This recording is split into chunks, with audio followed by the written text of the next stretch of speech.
정치 맞수다 시작하겠습니다. 윤희석 전 국민의힘 선임 대변인, 서용주 맥 정치사회연구소장과 함께하겠습니다. 어서 오세요. 네. 안녕하세요. 안녕하세요.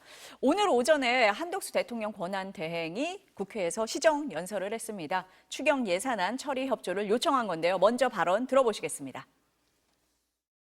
극복 과정에는 언제나 정부와 국회가 서로 긴밀하게 소통하며 협력했던 진정성 있는 노력이 있었습니다. 그리고 이러한 노력을 국민들께서는 아낌없이 지지하고 응원해 주셨습니다. 정부 재정이라는 도움의 손길이 절실한 이들에게 닿아야 할 시점은 바로 지금이라고 믿습니다. 집행계획을 철저히 마련하여 추가 경정 예산안이 국회에서 통과되는 즉시 현장의 온기가 빠르게 전달될 수 있도록 사전 준비에 만전을 기하도록 하겠습니다. 윤석열 전 대통령 예산안 처리 때 국회 안 왔었잖아요. 그런데 추경안 처리에 권한대행이 국회에 왔습니다. 그리고 권한대행이 시정연설을 한 건 46년 만입니다. 어떻게 보셨어요? 네, 추경안 처리가 중요하니까 오셨다. 예, 권한대행이 나오신 거라고 표면적으로는 볼 수 있겠습니다만은 계속 얘기되고 있는 한덕수 권한대행의 출마설 이것과 연관돼서 해석을 한다면 이 오늘의 국회 출석하신 모습 그리고 연설하는 모습은 상당히 또 정치적으로 의미가 있겠죠. 굳이 이렇게 국민들 앞에 또 국회에 나와서 연설을 쭉 하신다. 그것이 어떻게 받아들여질 것이냐 이런 것도 주변에서 분명히 생각을 했을 거다. 이렇게 보는 것이 합당하겠죠. 정치적 해석을 안 할 수는 없는 상황이다. 어떻습니까, 소장님? 그러니까 한덕수 권한대행은 지금 오늘 시정연설을 보면서 뭐 내용이 중요하지는 않습니다. 참석한 이유가 좀 궁금한 거잖아요. 46년 만에. 근데 이제 그 행태를 보면 권한대행이 이 조기 대선 관리는 하지 않고 대선 콩밭에 마음이 가 있구나. 그러니까 본인 따지고 보면 그냥 오늘만 나온 걸로 비교하면 안 돼요. 지난번 대정부질문 때 총리로서 참석하지 않았습니다. 기억해 보시면 당시 올해 이번 달에 있었던 대정부질문에 요청을 했으나 총리가 사유도 없이 불참했어요. 근데 대정부질문은 대통령을 대신해서 총리가 나서는 거거든요. 총리는 나는 안 가. 시정연설은 누가 나와야 되죠? 대통령이 나와야 됩니다. 이거는 내가 해야겠어. 그러니까 권한대행 자체를 하면서 대통령 놀이를 하는 것까지는 좋으나 일련의 전체 과정과 행태를 보면 대선에 너무 마음이 뺏겨서 본인이 해야 될 본분을 잃어버렸다. 그러니까 오늘 의원식 국회의장한테 한 소리 들었잖아요. 권한대행과 대통령은 같은 지위와 권한에 있지 않다. 그 어떤 역할을 망각하지 말아달라. 저는 그런 부분에 있어서는 한덕수 권한대행이 마음을 이미 먹은 것 같다. 그런 생각이 듭니다. 대선에 나오시려고 마음을 먹은 것 같다. 그 말씀이십니까, 그렇습니다. 소장님? 다들 이제 나오는 거야, 안 나오는 거야 이런 얘기를 하기 때문에 오늘 국회에 온 것. 대변인님 말씀하신 것처럼 추경 중요하죠. 그런데도 다들 정치적 해석을 하는 것 같습니다. 민주당에서도 뭐라고 했냐면 사실상 대선 출마 선언이다. 이렇게 해서 침묵으로 항의 표시를 했죠.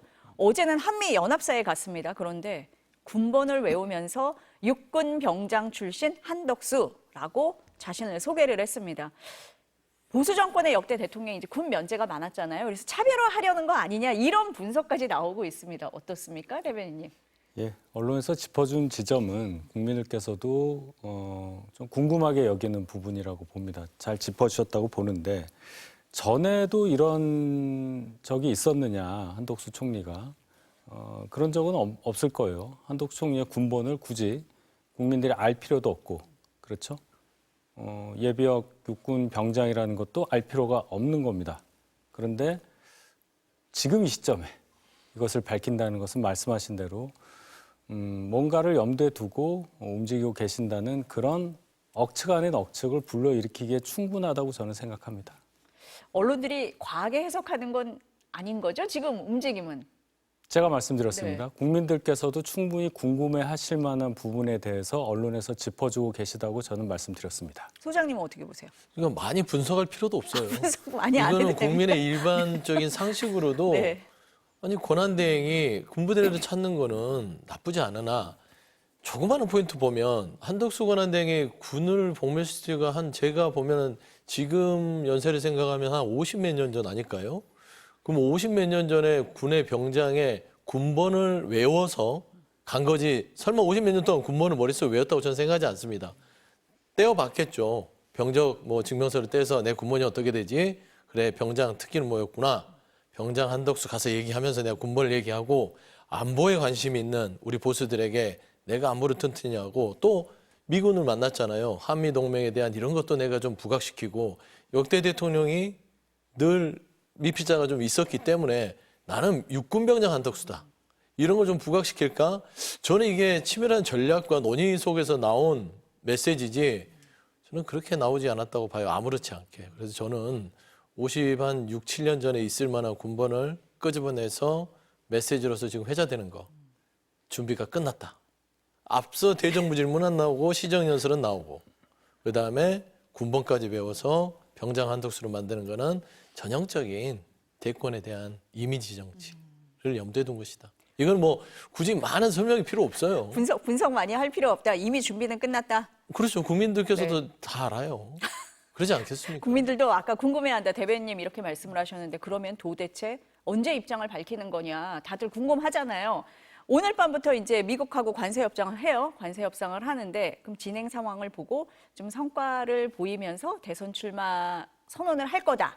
이렇게 보시는 분들도 있고 어쨌든 공직자 사퇴 시한이 다음 달 4일인데 마지막 국무회의가 다음 주 화요일 29일이다. 그날 입장 밝힐 거다.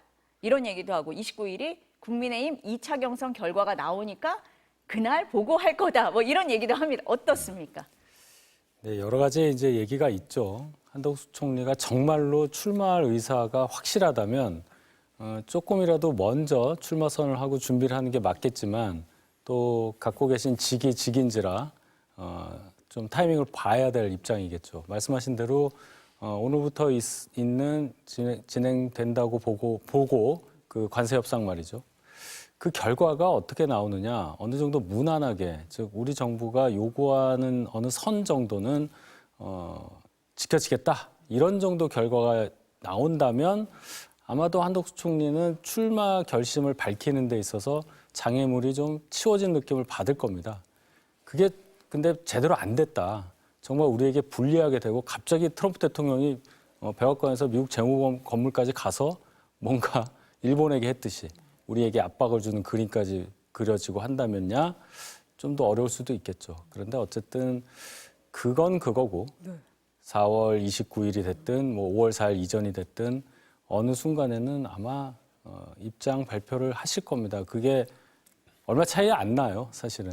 예, 그런 상황에서 전 조만간 어떤 선언이 있을 것이다. 그것이 꼭 출마 선언이라고 국한 짓고 싶지는 않습니다. 예, 황교안 전 총리 때도 똑같은 상황이 있었거든요. 그분은 국무회의 석상에서 아예 얘기를 했어요. 자기는 출마 안 한다고. 그런 여러 가지가 가능하기 때문에 진행되는 상황을 보겠다. 제가 이 말씀밖에 못 드립니다. 그래서 다음 주에 있을 국무회의 날짜까지 지금 네. 언론에 보도가 되는 그런 상황인 것 같습니다. 소장님은 어떠세요? 그러니까 이제 지금 스케줄을 보면 오늘 시정연설을 마지막으로 공식적인 뭐 대입법부라든지 본인의 그 대외적인 활동은 마무리가 된 것 같아요. 국무회의는 내부적으로 해야 될 일이잖아요. 그다음에 관세협상 2+2 자체는 지금 표상목 경제부총리하고 인덕수 산업부 장관이 가서 하고 있으니까 인덕근. 그러니까 이런 부분에 있어서는 이제 본인이 더 이상 컨트롤할 부분은 없어요. 성과는 어떻게 알 수가 없지 않습니까? 그러니까 다 던져놨습니다. 시정연설 끝내놨고 2+2 관세협정은 들어가 있고 그건 결과가 중요하지 않아요. 했잖아요. 행동을. 그다음에 이제 국무회의는 마지막 자기가 결정한 부분인데 제가 예측하기로는 이번 주말 정도에 언론 단독 보도들이 나올 겁니다. 결심, 구처 뭐 이런 거를 이제 흘려서 네. 지난번에 이제 트럼프하고 이 정상 간의 대화가 흘러나왔잖아요. 자기 것만 딱 뽑아서 본인 것만. 그랬었죠. 네, 네. 그런 식의 어떤 전략가들이 옆에 붙어 있는 거예요. 그래서 저는 최소한 이번 주말, 특히 한 일요일 정도에 속보로 아니면 단독으로 한덕수 굳혔다 하고 이제 그게 이제 서로 간에 또 실랑이가 있을 거예요. 침묵하고 29일 날 국무회의에서 이제 마지막 소임을 해서 뭐 고생하셨다. 이제 저는 새로운 길을 가겠습니다. 이 정도가 이제 빠져나오고 30일, 1일 안에는 갈 것이고 저는 사실상 국민의힘의 그 후보가 누가 되느냐의 부분들은 그게 중요하지 않을 것 같아요. 왜냐하면 이미 이거는 정말 대선의 대선에 관심이 있어서 나온 게 아니라 국민의힘 친윤들을 중심으로 한 당권 보존의 어떤 최후의 보루로서 기획된 출마로 제가 보이기 때문에 저는 일단은 그 스케줄에 맞춰서 출마를 하지 않을까. 물론 이제 몸이 많이 안 좋아지신다면 모를까. 저는 출마할 거라고 봅니다. 이번 주말에 특정 보도가 나올 수도 저는 나올 있다까지 것이라고 지금 보고 계십니다. 그렇습니다.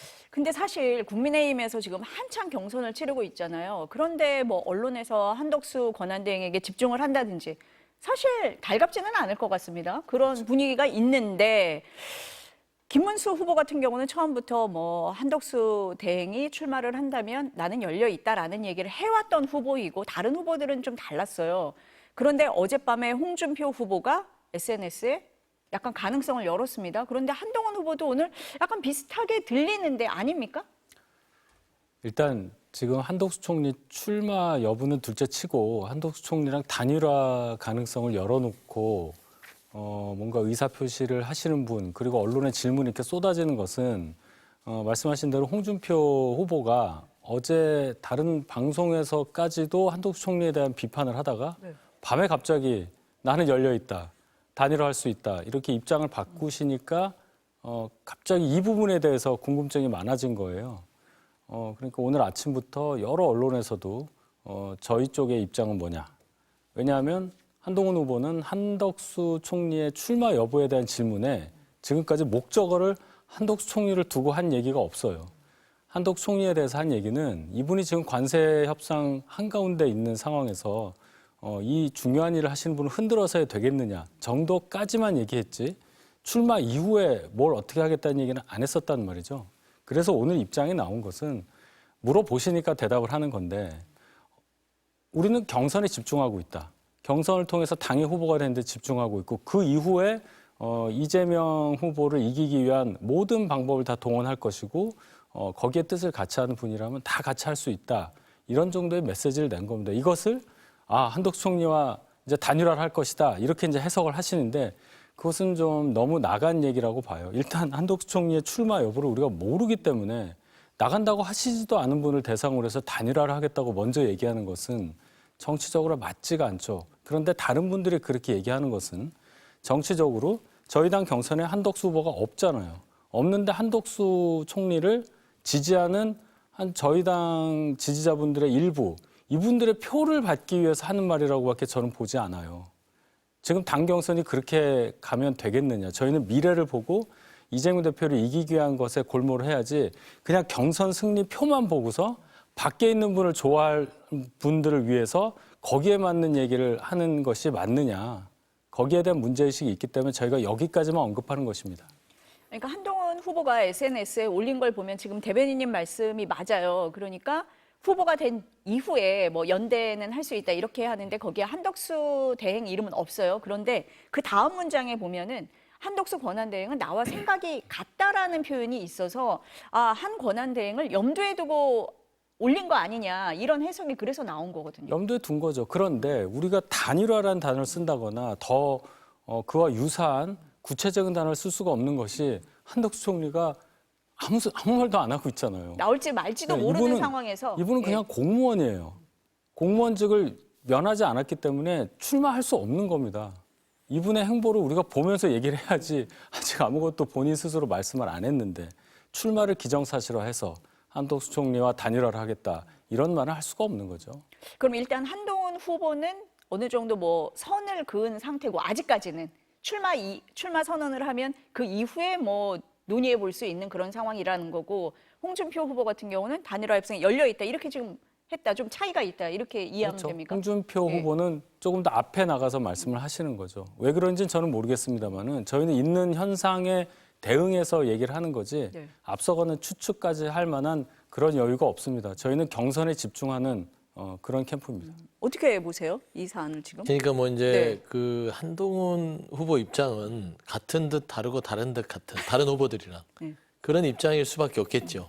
근데 사실상 꼭 집어서 보면 지금 현재 4강 레이스가 펼쳐지고 이제 2강을 이제 추리지 않습니까? 그러면 표가 필요한데 어디 표가 필요하냐면 본인이 갖고 있지 않는 표가 필요합니다. 저는 그 표가 한덕수 권한대행이 잠재적으로 가지고 있는 표라고 생각해요. 그걸 다 홍준표 후보도 의식한 거고 한동훈 후보도 의식한 거고 김문수 후보 자체는 이미 일찍 그걸 의식해서 문을 열었으나 김문수 후보한테 오지를 않네요. 그런 느낌이 되는 거예요. 그리고 세 분이 조금 다른 것들은 김문수 후보는 한덕수 후보에게만 문을 열었으나 홍준표 후보는 이준석 후보까지 좀 빅텐트 얘기를 한 거예요. 왜냐하면 한동훈 후보는 거기까지는 가지 않았으나 최소한 닫혀있던 문을 열긴 열었다. 그거는 사실상 지금 4강에서 2강으로 가는 그 길목에서는 표를 의식하지 않을 수 없잖아요. 그래서 그건 사실상 그 부분을 저는 전략적으로 선택했다는 것이고 저는 지금 현재 한덕수 권한대행이 국민의 이 대선 경선의 가장 큰 걸림돌이에요. 물론 이제 가장 더 큰 걸림돌은 윤석열 전 대통령이지만 예를 들어서 저는 반 이재명을 이기는 반 이재명 빅텐트를 치겠다. 이거보다는 먼저 넘어야 될 허들은요. 저는 윤석열을 넘어야 됩니다. 그래서 반 윤석열을 한 다음에 반 이재명으로 넘어가야 되는데 그냥 바로 훅 반 이재명으로 오기 때문에 그 확장성이 얼마나 있을지 모르겠으나 최소한 한덕수 권한대행에 대한 입장은 지금 현재 2강 선출 때문에 어쩔 수 없이 선택한 전략들이라고 저는 보입니다. 일단은 2강을 염두에 둔 거다. 지금 소장님 말씀을 하실 때 개혁신당 이준석 후보 말씀을 하셨잖아요. 국민의힘에서는 굉장히 염두에 두고 있다. 이런 느낌을 받습니다. 지난번에 권영세 비대위원장이 당을 떠났던 분들에게도 문을 열겠다. 뭐 이런 얘기를 했고 홍준표 후보 말씀을 하셨지만 빅텐트 할 때 가장 중요한 인물이다. 이렇게 얘기를 했습니다. 그런데 이준석 후보 반응은 정말 살벌해요. 자신을 정치적으로 살인하려고 했던 사람들, 저를 죽이려 했던 원수다. 이 당은 없어지는 게 맞다. 뭐 이런 얘기까지 했는데 결합이 가능합니까, 대변인님? 글쎄요. 아직은 어떠한 정치적 이벤트도 일어나진 않았어요. 이준석 의원의 반응은 일견 이해가 되기도 합니다. 제가 그 과정을 직접 옆에서 본 사람 중에 하나니까. 그렇지만 여기엔 또 정치적 의미가 있다고 봐요. 순수하게 본인 감정만 얘기한 거라고는 보진 않습니다. 이 지금 얘기는 네. 본인이 완주할 거다. 내가 국민의힘 후보와 뭐 단일화를 해서 도와주고 흡수되는 모양새. 그건 절대 아니라는 것을 지금 이 시점에서는 강조해야 될 필요가 있겠죠. 개혁신당의 대선 후보가 된 지가 오래됐기 때문에 완주 의지를 밝히기 위한 또 그것을 각인시키기 위해서라도 이 정도의 메시지 표현은 가능했을 거라고 판단했을 것이 있고 또 하나는 국민의힘은 없어지게 맞는 당이다. 없어지는 게. 이것은 이제 대선 전략이 되겠죠. 3자 대결을 염두에 두고 이렇게 얘기를 하는 거다. 그래서 많은 것이 포함된 오늘의 메시지였다. 이렇게 평가할 수 있겠습니다. 일단 완주하는 쪽에 더 무게를 두고 보세요. 어떻게 보세요, 대변인님은? 이 정도 의지라면 네. 이준석 의원이 완주를 한다고 보는 게 맞고 만약에 끝에 가서 완주를 안 한다고 하려면 정말로 엄청나게 큰 정책 이벤트가 하나 있어야 돼요. 그래야 이 모든 발언을 뒤집는 것이 되기 때문에 그럴 만한 것이 뭐가 있을까? 이 정도는 있을 수 있겠습니다. 본인의 지지율과 저희 당 후보의 지지율을 합쳤을 때 이재명 후보를 확실하게 이길 수 있다. 근데 본인이 완주를 하게 될 경우에 3자로서는 승부가 애매하다. 이럴 때는 대의 명분이 생기죠. 그 경우 외에는 이준석 의원은 완주 가능성이 상당히 높다고 저는 생각합니다. 국민의힘과 이준석 후보의 연대 가능합니까? 어떻게 보세요? 아직까지는 가능하지 않은 것 같아요. 가능하지 않다. 뭐 이준석 후보 자체가 아까 했던 발언이 살벌하다고 얘기를 했는데 네. 저게 살벌한 게 맞습니다. 반반이 섞여 있습니다. 감정 반, 전략 반.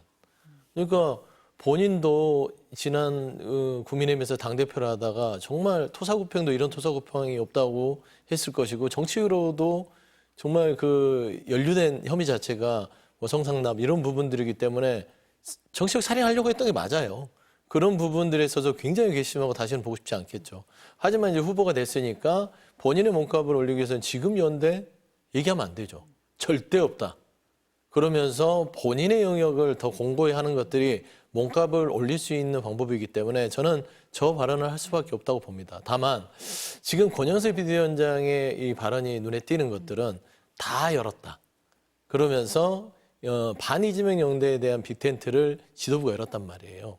그러면 결국에는 지금 현재 이준석 의원이 필요하다기보다는 이준석 후보에 대해서 발을 잡겠다. 일단 당신은 우리 보수 몫이야 라는 것이죠. 그 메시지를 줌으로써 향후에 있을 수 있는 대선 전국에서의 다른 최소한의 변동을 좀 잡아놓겠다는 것이고, 저는 지금 보면은 이준석 후보의 연대 가능성은 결국은 이번 조기 대선이 내란 행위로 인해서 파면당한 윤석열 전 대통령, 국민의힘의 1호 당원인 그 윤석열 전 대통령 때문에 생긴 거기 때문에 내란의 종식과 내란의 유지라는 그 두 가지 축에서 벌어지고 있어요. 근데 이 구도와 프레임이 깨질 수 있다면 이준석 후보는 연대에 들어올 수 있죠.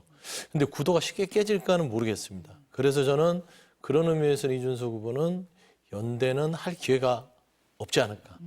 그렇게 보입니다. 가능성은 좀 낮은 것 같다. 네. 이렇게 보시네요. 국민의힘에서 이제 2차 경선에 진출할 사람 이제 두 사람을 뽑기 위한 토론회 하잖아요. 오늘 내일 이제 1대1 마스 토론인데 지명을 하는 거잖아요. 나 누구랑 하고 싶다. 한동훈 후보는 그래서 3번 합니다. 견제입니까? 뭐 어떤 거예요? 견제라기보다는 네. 관심이 집중되는 후보, 즉 넘어야 할 선이기 때문에 상대 후보 입장에서, 즉 한동훈 후보를 지명한 입장에서는 빨리 한동훈 후보하고 토론을 해서 결승전 분위기도 만들고, 그러니까 본인도 2등 안에 든다는 얘기예요. 그걸 전제로 하고 한동훈 후보와 토론회를 먼저 함으로써 본인이 최종 후보 가는 길을 미리 닦겠다, 이런 전략이라고 저는 봅니다. 한 후보한테는 토론을 많이 해서 노출이 되는 게 노출이 많이 되는 거잖아요. 득입니까? 실입니까? 그것은 충분히 득이라고 말할 수 있는 근거가 있죠. 어쨌든 모든 보도를 보더라도 한동훈 후보가 들어갈 거예요. 4분의 3은. 어떤 식으로든. 그러면 발언도 나올 거고 영상으로도 이미지가 나올 텐데 그것이 은연중에 유권자에게 주는 효과는 엄청나다고 봅니다. 그런 면에서는 두 분의 김문수, 홍준표 두 분이 한동훈 후보를 선택한 것은 한동훈 후보 입장에서는 피곤하겠지만 토론회를 연달아 해야 되니까 그래도 지금의 굉장히 유리한 측면이 어느 정도 좀 벌어졌다, 이렇게 평가할 수 있겠죠. 득이다라고 보십니다. 어떻게 보세요? 뭐 실은 아니다. 실은 아니다. 예. 왜 그러냐면 이제 그 대선 경선에 나왔을 때는 다소 피곤할 수는 있으나 많이 주목되고 많이 거론되는 후보가 나쁘진 않습니다. 그게 뭐 나쁜 걸로 된다면 나쁠 수 있겠으나 토론회를 많이 한다는 게 뭐가 나쁘겠어요. 그를 알릴 수 있는 기회들을 많이 가질 수 있다는 건데 이게 어떻게 억지로 만든 게 아니라 대진표에서 본인에게 대해서 많이 지목을 한 거잖아요. 그 자체만으로 저는 그렇게 좀 피곤한 일이지만 나쁘지는 않다. 그리고 이번 기회를 통해서 한동훈 후보가 입 안에서 옹알옹알거렸던 꼭 해야 될 말들을 충분히 할 수 있는 시간에 어떤 장이 열렸다라고 봤을 때는 결코 불리하지는 않아요. 다만 이제 다른 후보들이 특히나 홍준표 후보 같은 경우는 양자 간에 서로 선택을 해서 3시간을 하더라고요. 내일 그렇죠. 예. 3시간을 하게 되면 이제 있는 말 없는 말 다 할 겁니다. 그냥 밑에 있는 속 얘기까지 다 긁어서 뭐 예를 들면 당신 집안에 숟가락이 왜 3개밖에 없어 이런 정도의 수준까지 얘기를 하게 되면 한동훈 후보가 가지고 있는 우리가 모르는 부분들에 대한 것들에 대한 공격이 있을 수 있고 한동훈 후보도 또 나름대로 홍준표 후보에 대한 예전에 잊어먹었던 그 좀 실수였던 약점 포인트를 잡아서 할 수 있는 3시간 버티기 쉽지 않거든요. 그래서 저는 그런 부분에서 뭐 시점 포인트는 있겠으나 사실상 이번에 뭐 국민의힘 대선 경선이 탄핵을 찬성하는 파, 탄핵을 반대했던 사람 이 두 가지 축이기 때문에 그 양상이 그대로 지금 전개되는 것이다. 라고 봤을 때는 불리하지는 않으나 피곤은 하겠다. 좀 그런 말씀입니다. 일단은 뭐 언론에 많이 노출이 되고 국민들이 관심을 갖는 것 자체가 득이 된다. 두 분 다 그렇게 보시는 것 같습니다. 민주당 경선으로 좀 넘어가 보겠습니다. 조금 심심하긴 합니다. 이재명 후보의 독주가 굉장히 뚜렷한 상황입니다. 이재명 후보가 최근에 정규제, 조갑제, 보수 논객과 식사 자리를 가졌는데 일부 대화 내용이 공개가 됐습니다. 들어보시겠습니다. 장관은 보수 진보 가리지 않고 일 잘하는 분을 모시려고 한다. 이재명이라는 사람이 갖고 있는 고민이 꽤 평균적인 그 중앙선 가까이 와 있다는 것은 느낄 수 있어요. 먹고 살기도 바쁜데 무슨 이념 타령 같은 거 할 형편도 아니고 우선 먹고 살고 봐야지요. 이렇게. 그래서 친일파 이런 문제, 과거사 문제 모두 덮으려고 한다. 진영 가리지 않겠다 뭐 이런 얘기도 했다고 하고 업계 출신 많았으면 좋겠다 이런 얘기도 했다고 합니다. 보수 농객들과 만나면서 우클릭하는 거냐 이런 얘기 많이 나와요. 소장님 먼저 어떻게 보십니까? 아니 이재명 후보가 매우 잘한 일이에요. 그러니까 보수 농객 중에서도 나름대로 스피커 역할을 하시고 특히나 이재명 후보가 많은 국민들한테 있어서 다 좋은 평가는 받지 못하잖아요. 그런데 특히나 보수층에 있는 중도 영역에 있는 분들, 뭐 중도 보수라고 해야 될까요? 그런 분들에게는 이재명 대표의 비호감도가 상당히 높고 위험한 인물이라는 얘기들까지 퍼져 있습니다. 그런 부분들을 상쇄시킬 수 있는 만남이지 않았냐. 예를 들면 이 두 보수 농객들을 통해서 좋은 평가를 받는다면 두 분들이 만나봤더니 인간적으로 괜찮은데 이 한마디만 해줘도 사람들이 이재명 이 후보는 정치인으로서 굉장히 무서운 사람인 줄 알았더니 안 그렇구나. 우리가 오해하고 있었구나. 그런 이미지를 줄 수 있는 매우 중요한 만남이었다. 내용 자체도 마찬가지겠지요. 그러니까 향후에 본인이 가지고 있는 것은 실용이다. 이념 따지지 않겠다. 좀 일 잘하는 사람이 있다면 뭐 보수 진보 가리지 않고 쓰는 게 뭐가 나쁘냐. 그 부분에 하겠다라는 것들. 저는 이런 행보들은 지금 현재 민주당의 확장성에 있어서 말뿐이 아니라 행동으로 보여주는 좋은 만남이라고 좀 되는데 아까 앵커께서 민주당의 경선 심심하다. 심심은 하죠. 우리가 이제 보면 복면가왕이라는 그 프로그램이 있습니다. 네. 물론 이제 복면을 가리고 있었을 때 그 노랫소리가 더 신비롭고 누구지 하는 궁금증을 자아내고 더 흥미롭지만 복면을 벗긴 상태라 하더라도 그 노래 실력이 어디 가겠습니까?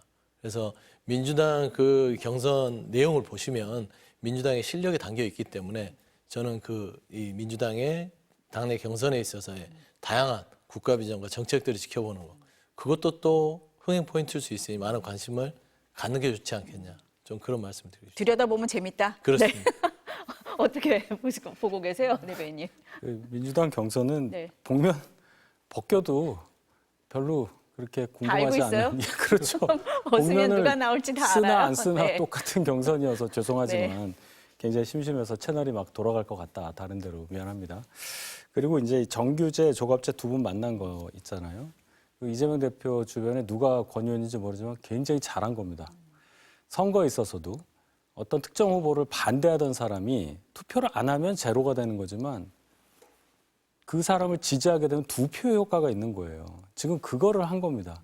앞장서서 이재명 후보를 반대하는 발언을 할 만한 분들, 공격할 만한 분들이 만나고 나니까 이러이러한 얘기하는데 좋던데요. 이재명 대표 만나봤더니 내가 알던 사람하고 다르더라, 괜찮더라. 이렇게 되면 완전히 반대 효과가 극명하게 나는 거죠. 우리 쪽 스피커가 우리 후보 좋아요, 좋아요 아무리 얘기하는 것보다 저쪽에 속한 분이 저쪽 사람 괜찮은데 하면은 완전히 전선이 흐트러지거든요. 그런 면에서 저희 당은 지금 사정이 굉장히 복잡한데 바깥에 누가 있냐 없냐 이것까지 지금 생각하는 상황에서 이재명 대표가 저 멀리 출발선을 앞으로 밀어놓고 지금 게임을 하는 거 아닌가. 그런 면에서 어떤 면에서 보면 좀 부럽기도 하고요. 참 답답합니다. 안 그래도 저 앞에서 지금 달리고 있는데 전략도 지금 꽤 괜찮아 보인다. 이렇게 보시는 것 같습니다. 민주당에서는 근데 조금 신경 쓰이는 일이 좀 있어요, 지금. 이재명 전 대표의 대법원 심리 얘기를 좀 해보겠습니다. 대법원이 그제 선거법 위반 사건을 전원 합의체로 넘기면서 바로 회의 열었잖아요. 그리고 오늘 이틀 만에 또 회의를 합니다. 통상 대법원이 한 달에 한 번 정도 심리를 하는데 너무 빠르다, 이례적이다 이런 얘기를 많이 해요. 어떻게 보세요, 대표님? 일단은 저는 대법원이 정치적인 판단을 했던 것 같아요. 근데 이 정치적 판단이 이재명 후보를 공격하기 위한, 곤란하게 하기 위한 정치적 판단이 아니라 본인들의 정치적 부담을 덜기 위한 판단. 그러니까 지금 5월 11일까지가 후보 등록이 완전히 맞춰지고 본선거가 시작되는 시점일 겁니다. 그러면 그 전에 이 대법원에서 이재명 대표의 공직선거법 부분에 대해서 최소한 무죄 확정이든 파기환송이든 결정을 해주는 것들이 선거에 영향을 미치지 않는 어떤 상황이 되지 않을까, 대법원이. 예를 들면 지금 현재 시작을 했는데 이렇게 빨리 하지 않으면 선거 중간에 결과가 나올 수도 있기 때문에 그러면은 선거에 영향을 미치려고 하는 거 아니야? 그 누구에게 간에. 뭐 무죄 확정을 해주면 이재명 대표 눈치 봐서 그런 거 아니냐? 또 뭐 파기환송을 하면 또 저쪽에 눈치를 봐서 하는 거 아니냐?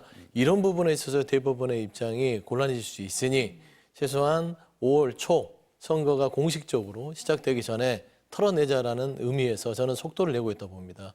왜냐하면 이 속도가 너무 이례적이기 때문에 그렇죠. 예, 한 달에 한 번인데 거의 이틀에 한 번씩 해서 속전속결로 하게 되면 지금의 추이를 보게 되면은 제가 봐서는 5월 초면은 충분히 5월 초 중순 아니 11일 전에는 가능하지 않을까 그래 보입니다. 그러니까 5월 11일 그 전에 결과가 지금 나올 수 있는 정도의 속도다 이렇게 네, 보시는 그렇게 거네요. 보고 있습니다. 어떻게 보세요, 대변인님? 그렇게까지 네. 빨리 보실 줄은 몰랐고 적어도 대선 6월 3일 이전에 뭔가 결정이 날 거다. 파기환송이든 뭐 파기 자판이든 인용이든 나올 거라고 저는 생각합니다. 그 이유는 자 사법부 안에서 좀 경쟁 관계로 볼 수 있는 헌재는 여러 가지 어려움을 뚫고 그래도 결정을 내려주었어요. 4월 4일 날 이제 끝났습니다. 그럼 이제 대법원도 비슷하게 국민에게 뭔가 무거운 어떤 본인들의 입장을 밝혀야 되는 겁니다. 판결로. 그런데 2심이 이제 났고 조희대 대법원장이 쭉 얘기했지만 선거법권에서 633 원칙 지켜야 한다고 했기 때문에 대법원도 대선 일정과 딱 보니까 이거 빨리 하면 될 것 같다. 뭔가 결정을 내림으로써 법원 전체의 입장을 밝혀야 되는 거예요. 그 결과 내용이 파기환송이든 파기자판이든 인용이든 그거는 이제 큰 의미가 없다고 봐요. 이게 어떤 내용에 따라서 대선에 영향을 주냐 마냐 이제 그런 얘기할 시점은 지났습니다. 지났기 때문에 이것은 전적으로 법원이 국민들의 어떤 신뢰를 계속 유지하고 또 법원으로서의 엄정한 자세를 국민들께 밝힌다는 차원에서의 결정이지 정치적으로 이걸 해석해서 파기자판을 해라, 뭐 인용을 해라, 뭐 파기환송을 해라 이렇게 주장하는 것은 시기와 맞지 않다 이렇게 봅니다. 근데 대변인님은 대법원에 시간을 줘야 된다라고 말씀을 하시는 것 같지만 영향을 안 줄 수는 없을 것 같거든요. 결과에 따라서 제가 어떻습니까? 말씀드리는 예. 게 대법원이 정치적 판단을 한 건 파기 자판이냐 파기 환송이냐 무죄 확정이냐 이 부분은 이 내용의 문제잖아요. 그건 저희가 얘기할 필요가 없어요. 대법원이 얘기를 하는 것이고 최소한 2심에서 무죄가 나온 부분들에 대해서는 대부분 무죄 확정 확률이 높습니다. 근데 중요한 거는 5월 11일 본선이 들어가서 이 결정을 내리는 것도 정치적 부담이지만 그 이후에 누군가가 예를 들어서 이재명 후보가 당선이 돼서 말하자면 대통령이 직을 수행을 할 때 그럼 대법원의 3심은 진행이 돼야 돼요. 633이니까. 그러면 그때 84조의 논란이 있을 겁니다. 그러면 그 논란을 예를 들면 이재명 대표가 대통령이 됐을 때 부담스럽게 대법원이 안고 가야 되느냐의 문제죠. 그리고 5년 동안 그 문제에 대해서 계속해서 안고 가야 되는데 이거를 본선이 시작되기 전에 털어낸다면 아무래도 법원으로서도 조금 홀가분하고 그리고 이게 매우 어려운 어떤 판단이 아닙니다. 선거법에 대해서 이게 인지에 대한 부분들을 무죄로 보느냐 유죄로 보느냐에 대한 법적 기준을 세우기 위한 전원합의체에 대한 지금 편결이기 때문에 선거법에 대해서의 허위사실 공표의 법적 기준을 그냥 세워주는 조금 좀 국민적 관심사와 정치적 의미를 담고 있는 거예요. 그래서 저는 이 부분은 본선으로 들어가기 전에 끝내겠다는 대법원의 판단이지 않을까라는 것들이 제 조금 개인적인 추측이고 여러 이 법률 전문가들의 이야기다라는 점을 좀 말씀드리고 싶습니다. 그러니까 소장님이 보실 때는 이 결론도 뭐 물론 뭐 영향을 줄 수도 있지만 헌법 84조 그 불소수 특권을 말씀하시는 것 같아요. 만약에 대통령이 됐을 경우에 재판을 계속 해야 되느냐 말아야 되느냐 논란이 또 있으니 그 전에 모든 문제를 다 매듭지을 것으로 본다 이런 입장이신 것 같아요. 예. 그런 문제의식은 제가 동의를 하는데요. 대법원에서 이 사건 가지고 확정을 하냐 아니면 파기환송을 하냐 이게 그 헌법 84조 문제를 다 대변한다고 볼 수는 없죠. 이재명 대표가 왜냐하면 재판이 이거 말고도 4개가 더 있기 때문입니다. 그래서 이것은 이거고요. 이건 선거법 문제이기 때문에 말씀을 드리는 거고요. 네. 앞으로 어떤 식으로 진행이 되든 만약에 이재명 대표가 당선이 돼서 대통령직에 오르는 순간 그럼 나머지 4개 재판은 어떻게 되느냐. 이거 법원에서 입장 밝혀야 합니다. 그럼 이제 저희가 야당이 되겠죠? 야당 입장에서는 이 문제 그냥 못 넘어가요. 그건 당연한 겁니다. 법적으로 규정이 없기 때문에 이거 어떻게 해야 되느냐. 뭐 다수설 말씀하시는데 어디서 다수설을 차용해서 말씀하신 저희는 모르겠어요. 국민일보에서 과거에 했었던 거에 의하면 다수설이 재판해야 된다예요. 10명 중에 7명. 그걸 다수설이라고 얘기했다면 잘못하신 거고. 어쨌든 설에 의하지 않고 법원이 유권 해석을 해줘야 됩니다. 재판이 진행되는 것인지. 재판이 진행된다면 그 후에 나온 판결에 따라서 그 효력은 어떻게 되는 건지. 그런 중간에 대통령직에서 내려와야 하는 건지 말아야 하는 건지. 그것까지도 법원에서 밝혀야 할 의무가 있다. 저는 그렇게 봅니다.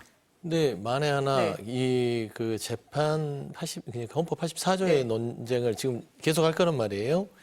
이게 이제 대법원 확정 판결이 있는 거와 여러 가지 4개 사건은 이제 1심이 진행되는 것도 있고 2심도 남아 있고 대법원까지 가려면 시간이 꽤 걸려요. 형사 재판이죠. 공직선거법은 633의 원칙이 있기 때문에 그러면 대법원 633의 원칙에 대한 공직선거법은 상견례 끝내줘야 됩니다. 그러면 이 본선이 지나고 대통령이 만에 하나 됐을 때 해줘야 되는데 그 고민을 이 지금 여야 간의 치열한 핑퐁 싸움 중에서 그냥 새우등 터질 거예요, 대법원이. 저는 그런 부분을 고려한 판단이 아니고서는 어떻게 한 달에 한 번 열 거를 이틀에 한 번씩 엽니까? 만약에 그게 그런 고려도 없이 이틀에 한 번씩 연다면 특정인을 위해서, 그러니까 특정 이재명 대표의 정치인을 압박하고 정치적으로 활용하기 위해서 이거는 너무나 말하자면 안 좋은 행위죠. 일반인들하고 다른 거잖아요. 형평에. 누구 하나를 위해서 이렇게 어떻게 전원합의체가 이틀에 한 번씩 열립니까? 그래서 저는 이 부분은 이재명 대표를 위한, 아니 후보를 위한 거나 이런 게 아니라 본인들이 정치적인 어떤 오해와 부담에서 빨리 벗어나고자 하는 저는 의지가 더 맞지 않냐라는 그 다수설을 얘기한 것이지 84조의 다수설을 얘기합니다. 저희가 헌재도 취재가 안 됐었잖아요. 대법원도 왜 심리를 이렇게 빨리 하는지 속도를 내는지는 잘 모르겠습니다. 어쨌든 대법원에서 뭐 결론을 낼 거고 입장이 나오겠죠. 좀 지켜보도록 하겠습니다. 검찰 수사 얘기 좀 해보겠습니다. 건진법사 얘기 좀 해볼게요. 오랜만에 등장하는 건진법사인데요. 전성배 씨죠. 검찰이 이제 이 건진법사가 뭐 청탁 의혹도 있고 뭐 이권에 개입했다 이런 의혹이 많았는데 집을 압수수색했더니 현금 1억 6,500만 원이 나왔는데 그중에 5천만 원이 신권이었어요. 5만 원 묶음으로 한국은행 이 표시가 있는 그 밀봉된 그 비닐에 쌓여 있었고 한국은행 표기가 있었다. 이게 금융기관으로 나갈 때 뭐 이렇게 밀봉을 한다고 하잖아요. 그런데 날짜가 2022년 5월 13일. 윤 전 대통령 취임 사흘 뒤 날짜거든요. 다들 궁금해할 것 같습니다. 어떻게 보세요, 이사? 저도 참 네. 이걸 보고 이 뉴스를 보고 이런 일이 진짜 있긴 있구나 하는 걸 느꼈고 권력형 비리 차원에서 뭐 뇌물을 받고 뭐 현금을 받고 뭐 그런 거를 뭐 놀랍게 받아들인 건 아니에요. 말씀하신 대로 그 부분 한국은행에서 금융기관으로 보내는 흔히 이제 관봉 신권이라고 그러죠. 일반인은 본 적도 없어요. 영화 같은 데나 나오는 건데. 저도 처음 봤습니다. 예. 그런 게 거기 있다 하는 게 과연 뭘 의미하는 거냐. 한국은행에서 직접 줄 리는 없고 조폐공사에서 갖고 온 것도 아닐 것이고 그러면 금융기관에 있었던 걸 그대로 갖다 줄 수 있었던 그 사람은 누구냐. 이제 여기까지 가는 겁니다. 두 가지죠. 건진법사라는 분이 그런 거를 받을 정도로 셌었느냐. 아니면 또 하나는 아까 말씀드린 대로 그걸 갖다 줄 수 있는 사람은 도대체 누구냐. 그래서 건진법사에게 뭘 바랬느냐. 이런 정도의 얘기인데 받은 것이 특수하기 때문에 더 궁금증이 많아지니 검찰에서 확실하게 이걸 밝혀야 되겠죠. 국민들은 이런 거 나오는 게 제일 기분이 나쁜 거예요. 일반인은 알지도 못해. 이걸 뭐 기념으로 가졌겠습니까? 뭐 취임식 사후 후에 그 날짜 찍혀 있는 관봉 지폐를 안 쓰고 그냥 기념품처럼 갖고 있을 건 아니잖아요. 결국 쓰려고 가지고 있었던 건데 일반 사람들은 뭔지도 모를 만한 그런 포장에 담겨 있는 그 돈의 정체를 반드시 밝혀서 이런 거 더 이상 뉴스 나오지 않는 사회를 만들어야 되겠죠. 어떻게 보셨어요, 수준? 이게 우리가 모르고 있었던 실체구나. 건진법사. 아주 윤석열 전 대통령과 가까운 걸로 캠프 때부터 알고 있었고 당시에 무슨 무속 논란으로 있어서 캠프에서 하차하고 주변에 사라진 것처럼 했으나 이거 사라진 게 아니라 잠시 수면 밑에 가라앉아 있었구나 라는 걸 알 수 있던 거죠. 제가 이제 그 돈 뭉치에 대해서는 말씀을 해줬지만 조폐공사에서 돈을 신권을 찍어내면 한국은행으로 가고 한국은행이 관봉을 해서 금융기관으로 불출합니다. 거기까지가 이제 이 화폐의 도매 과정이죠. 그러면 우리 일반인들은 은행에서 찾는 건 이제 소매예요. 그 관봉 인등을 금융회사 다 째져서 이 돈에 대한 뭐 이렇게 예금이면 예금 이렇게 처리를 하겠죠. 그러면 일반인들은 관봉을 볼 수가 없어요. 제가 봐서는 금융기관에서도 은행장 모르겠어요. 은행장은 볼 수 있을지 모르겠으나 검수하는 정도의 사람들이 그걸 받아서 처리를 하겠죠. 그러면 저 돈이 어떻게 저기에 흘러갔을까? 권진 법사는 윤석열 대통령의 아주 친한 사람으로 알고 있고, 심지어 그 관련된 다른 뉴스는 통일교에서 6천만 원짜리 목걸이를 배우자 김건희 씨에게 전달하는 브릿지가 권진 법사였다. 이런 얘기들이 나오기 시작합니다. 그러면 이게 저는 액수가 중요한 게 아니라 관봉의 이 돈 뭉치가 하나였겠느냐. 그리고 이게 누구였겠느냐.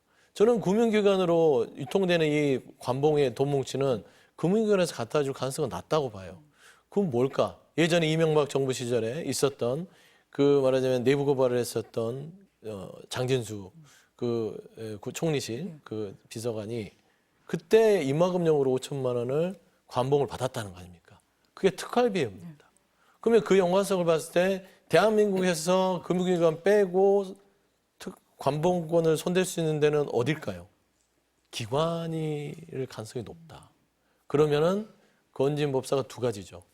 인사청탁, 그런 기관에서 근무하는 종사자, 관봉을 그대로 활용할 수 있는 사람의 뭔가의 부탁을 받으면서 대가로 받았거나, 아니면 권진 법사가 그런 민간인임에도 불구하고 그런 국가기관에서 일하는, 말하자면 그 업무 비용으로 받은 것이냐라는 두 가지 추측이 있는데, 참 있을 수 없는 일들이 일어나고 있다.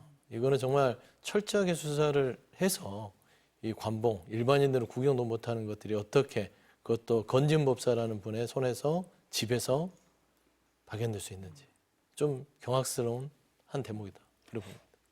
오늘 오전에 검찰이 문재인 전 대통령 뇌물수수 혐의로 기소했잖아요. 네. 이건 어떻게 보세요, 소장님? 저는 검찰이 네. 이제는 본인들의 이 기관을 문 닫을 결심을 했다. 그러니까 더 이상 최후의 마지막 좀 발악을 하는 것 같아요. 뭐냐면 이렇게밖에 얘기를 할 수 없는 게, 제가 그 보도자료 공소장을 봤더니 객관적 사실을 가지고 기소를 한 게 아니라, 심지어 문재인 전 대통령에게 서면 조사에 대한 답변도 받지 않고 대면 조사도 한번 하지 않고 기소해버린 거예요. 그리고 그렇게 얘기를 하죠. 연관성이 있음직하기 때문에 공소를 하는 식으로 얘기합니다. 명백한 객관적 증거가 없어요. 이상직 씨하고 말하자면 문재인 전 대통령하고 어떤 거래가 있었던 파일이 있거나 내용이 있거나 이런 뭐 공문이 있는 것도 아닌데 그냥 정황만 보고 기소를 해버립니다. 삼자의 눈물로. 전형적으로 지금 윤석열 전 대통령이 내란 혐의로 재판을 받고 있고 여러 가지로 혼란스러우니, 일단은 문재인 전 대통령에 대해서 어떻게든 구겨넣기식 기소를 통해서 여론을 확인시키겠다는 그런 좀 고약한 정치적 행태를 마지막으로 보여주는 것 같아서, 저는 정치검찰의 해체가, 완전한 해체가 답일 수밖에 없는 한 대목이다. 그렇게 지적하고 싶습니다. 대변인 어떠세요? 그건 너무 치우친 얘기죠. 문 전 대통령 전 사위에 대한 의혹 보도는 몇 년에 걸쳐서 이루어져 왔고, 거기에 대해서 왜 기소가 안 되냐, 수사가 왜 미진하냐는 지적도 분명히 있었습니다. 문 대통령까지 기소된 부분에 대해서 정치적으로 유감 정도 표명하는 건 알겠지만은 이거 진상에 대해서는 알아야 되는 거잖아요. 그런 재판을 통해서 가리는 게 맞는 것이죠. 이게 그냥 아무 일도 없었던 시 기소 안 하면 그럼 이게 옳은 겁니까?